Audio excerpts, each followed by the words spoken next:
മുല്ലയാർ എന്ന് പറഞ്ഞ സ്ഥലത്ത് നമ്മൾ ബോർഡർ പെട്രോളിങ്ങിന് പോവാം.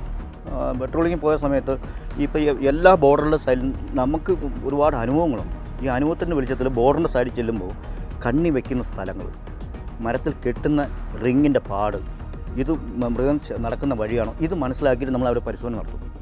അപ്പോൾ അവിടെ ട്രാപ്പ് ചെയ്തിട്ടുണ്ടെങ്കിൽ ഒന്നിലെ കമ്പിയുടെ കെട്ടുപാടോ എന്തെങ്കിലും കാണും. അങ്ങനെ നമ്മൾ അന്വേഷിച്ച് കഴിഞ്ഞപ്പോൾ നമുക്ക് ട്രാപ്പ് കിട്ടി. ആ ട്രാപ്പിനെ വെച്ച് നമ്മൾ സ്മെല്ല് വരെ കൊടുത്തിട്ട് ഒരു 3/4 കിലോമീറ്റർ യാത്ര ചെയ്ത് കഴിഞ്ഞപ്പോൾ അടുത്തവൻ്റെ വീട്ടിനകത്ത് കയറി പറ്റി. അപ്പോൾ ഇതിനിടയ്ക്ക് എന്ത് ചെയ്തു, ഈ വീട്ടുകാരനെ അകത്ത് കയറിയിട്ട് ഫ്രിഡ്ജിനകത്ത് ഇരിക്കുന്ന ഇറച്ചി എടുത്തിട്ട് ഈ സ്റ്റേറ്റ് മേഖലയിലൊക്കെ ഈ അടുപ്പും പാതം എന്ന് പറഞ്ഞ സാധനമില്ലേ, വിറകൊക്കെ അടിക്കി വയ്ക്കുന്നത്, ഇതിനകത്തോട് കയറി. അപ്പോൾ എൻ്റെ ലക്ഷ്യം എന്താ, ഇവൻ തോക്കെടുത്ത് ഒളിച്ചു വയ്ക്കാൻ പോയിരിക്കുക. അപ്പോൾ വരട്ടെ, എന്നിട്ട് അവനെ വെളിയിൽ വർദ്ധിച്ച് അവൻ്റെ കൈയുടെ സ്മെല്ല് കൊടുത്തു, ഡോവനെ കയറ്റി. ഇവൻ എവിടെയൊക്കെ പോയോ നേരെ ഫ്രിഡ്ജിനോടെ പോയി, തിരിച്ചു വന്നു, നേരെ അടുക്കളയ്ക്കകത്ത് പോയി ഇറച്ചി.